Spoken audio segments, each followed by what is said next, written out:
कहानी शुरू होती है एक खामोश से शहर रिजवेयर में। एक ऐसा शहर जो देखने में तो बड़ा मासूम और शांत नजर आता था, मगर उसकी गलियों, उसकी हवाओं और उसके जंगलों में एक अजीब सी खामोशी दबी हुई थी।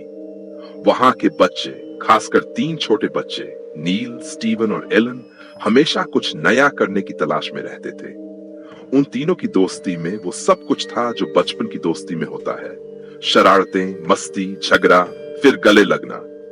लेकिन इस बार जो उन्होंने ठाना था वो महज एक खेल नहीं था, वो उनकी जिंदगी का सबसे खौफनाक तजुर्बा बनने वाला था।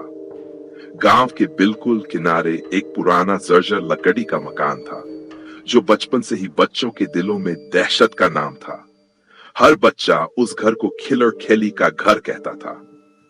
बूढ़ा केली कौन था, किसी को ठीक से नहीं पता, मगर सुना जाता था कि उसने अपने वक्त में बहुत से लोगों का खून किया था, कई लोगों को जिंदा दफनाया था, और उस घर के अंदर जाने की हिम्मत किसी में नहीं थी। छुट्टियां चल रही थी, गर्मी अपने पूरे शबाब पर थी, सूरज जैसे आग उगल रहा था। बच्चों को स्कूल की कोई फिक्र नहीं थी, बस दिन भर घूमना फिरना, खेलना और शरारतें करना। और तभी नील ने एक दिन ऐलान कर दिया, क्यों न इस बार कुछ बड़ा किया जाए, क्यों न उस जंगल में जाया जाए जो किलर केली के घर के पीछे है, और देखकर आया जाए कि उस घर में है क्या। स्टीवन और एलन पहले तो हिचकिचाए, मगर फिर मन में एक अजीब सी जिज्ञासा ने उनको भी मजबूर कर दिया। तीनों ने ठान लिया कि वो जाएंगे, चाहे कुछ भी हो जाए। उस दिन के बाद से ही तीनों ने अपने अपने घरों में झूठ बोलना शुरू कर दिया। नील ने अपनी माँ से कहा, मम्मी मैं मैदान में खेलने जा रहा हूं। और उसकी माँ सूजन, जो खुद अपनी दुनिया में मस्त थी, बोली, हाँ बेटा, खेल के आना। एलन ने भी कहा, अम्मी मैं दोस्तों के साथ बाहर जा रहा हूं। और स्टीवन के अब्बू तो वैसे ही उसके झगड़ों से तंग आ गए थे। उन्होंने कहा, जा, मगर जल्दी लौट आना। तीनों जब उस मैदान पर पहुंचे जहां से आगे कॉमन हिल की चढ़ाई शुरू होती थी, तो सूरज बिल्कुल सिर के ऊपर था। पसीने उनके बदन से टपक रहे थे, मगर उनकी आंखों में वो चमक थी जो सिर्फ बचपन के जुनून में होती है। वे धीरे धीरे उस चढ़ाई को चलते हुए किलर केली के घर के सामने आ खड़े हुए। घर की खिड़कियां बंद थीं, मगर ऐसा लगता था जैसे कोई पर्दे के पीछे से उन्हें देख रहा है। घर की दीवारें धूल और जाले से भरी हुई थीं। छत से पुरानी लकड़ी गिरने को तैयार थी, मगर बच्चों के दिलों में डर कम और उत्सुकता ज्यादा थी।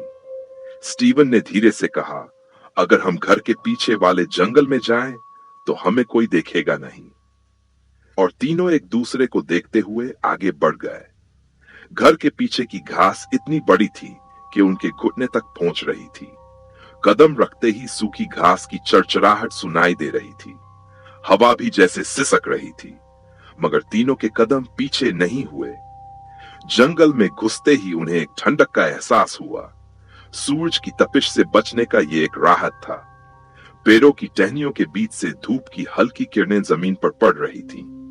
शुरू में सब मजाक करते रहे, पेड़ों पर निशान बनाते, एक दूसरे को डराते, मगर धीरे धीरे माहौल बदलने लगा। चारों तरफ अजीब सी खामोशी फैल गई, जैसे जंगल उनकी हर हरकत को देख रहा हो, हर पत्ता जैसे कुछ कह रहा हो। देखो, वहां एक झोपड़ी है, और सच में कुछ दूरी पर एक पुराना टूटा फूटा शेड दिखाई दिया। तीनों धीरे धीरे उसकी तरफ बढ़े। नील ने आगे बढ़कर दरवाजा धक्का दिया। दरवाजा चरमराया और धीमे से खुल गया। अंदर घुसते ही एक अजीब सी बदबू ने उनका स्वागत किया। सड़ी हुई चीजों की बदबू, जैसे कोई कई दिन से मरा पड़ा हो। कमरे में चारों तरफ टूटी फूटी लकड़ियां, पुराने कपड़े और जंग लगे औजार पड़े थे। दीवारों पर अजीब निशान बने थे, कुछ निशान तो इंसानी खून के लगते थे। स्टीवन ने कांपती आवाज में कहा, चलो वापस चलते हैं। मगर नील का दिल मानने वाला नहीं था। उसने झोपड़ी के पीछे एक छोटा दरवाजा देखा। क्या पता अंदर कुछ खजाना हो। उसकी आवाज में डर से ज्यादा लालच था। जैसे ही उसने दरवाजा खोला, तीनों की चीख निकल गई। अंदर एक मरा हुआ आदमी पड़ा था। उसके सिर का आधा हिस्सा जैसे किसी गोली से उड़ चुका था। आंखें खुली हुई थीं और बदन से अब भी खून की महक आ रही थी। तीनों भाग खड़े हुए जैसे जान बची हो, मगर भागते भागते उन्हें एहसास हुआ कि वे रास्ता भूल गए हैं। हर रास्ता एक जैसा दिखने लगा। सूरज अब ढलने लगा था। चारों तरफ अब अंधेरा छाने लगा। पेड़ों की शाखाएं डरावनी आकृतियों में बदल रही थी। झिंगुरों की आवाज और दूर कहीं उल्लू की हूक उनकी हिम्मत को और कमजोर कर रही थी। भागते भागते वे फिर उसी झोपड़ी के सामने आ गए। तभी झाड़ियों के पीछे से कदमों की आहट आई। किसी के भारी बूट की आवाज, जैसे कोई उनका पीछा कर रहा हो। वे फिर भागे, मगर तभी एक गोली चली और एलन के सीने में धंस गई। वह वहीं गिर पड़ा। नील और स्टीवन बदहवास भागते रहे। किसी तरह गांव के किनारे पहुंचते ही उन्होंने देखा कि नील की मां का बॉयफ्रेंड गैरी, जो कि दिन में ऑफिस नहीं गया था, किसी से फोन पर बात कर रहा था। उसके कपड़ों पर खून के धब्बे थे। स्टीवन ने छत से समझ लिया कि गैरी का उस कत्ल में हाथ है, लेकिन जब उन्होंने पुलिस को बुलाया तो गैरी ने सब कुछ पलट दिया। गैरी ने पुलिस को कहा कि ये तीनों चोरी करने जंगल में गए थे और उसी चोरी के दौरान किसी गुंडे से भिड़ गए। गैरी ने खुद को मासूम बता दिया और बच्चों पर उल्टा इल्जाम मढ़ दिया। पुलिस ने गैरी का बयान सच मान लिया। एलन की मौत एक्सीडेंट घोषित कर दी गई। नील को किशोर सुधार गृह भेजा गया और स्टीवन को गांव से बाहर भेज दिया गया। पूरे गांव में किलर कैली की कहानी फिर से ताजा हो गई। सबने कहा, देखा उस घर में जाने की सजा क्या होती है। मगर सच्चाई सिर्फ नील और स्टीवन जानते थे, और वो ये थी कि किलर कैली की कहानी के पीछे एक और खौफनाक हकीकत छुपी थी।